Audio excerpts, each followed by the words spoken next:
Actually, our President Trump is guaranteed that there will be a conditional ceasefire between Iran and Israel already. And that's very good news for us if that materializes. Okay. Totoo yan, no? Yung Philippine Air Force has been involved in repatriation activities. No? And we commit normally the C-130s, and right now we have the C-295 platform. The C-130 will eventually make it available in case it's needed. But the coordination for the repatriation is at agency level.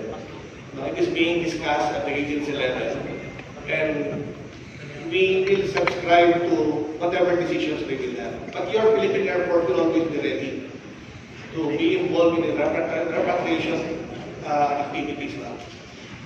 So we can commit a platform in case the platform is not required. There are other ways that we can support the repatriation.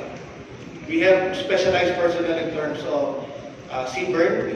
We can also deputize our technical medical personnel in the repatriation activities. So the platform being the primary requirement for the Philippine Air Force, I would assume, in the event that it will be available on the day that it's requested, we will commit it.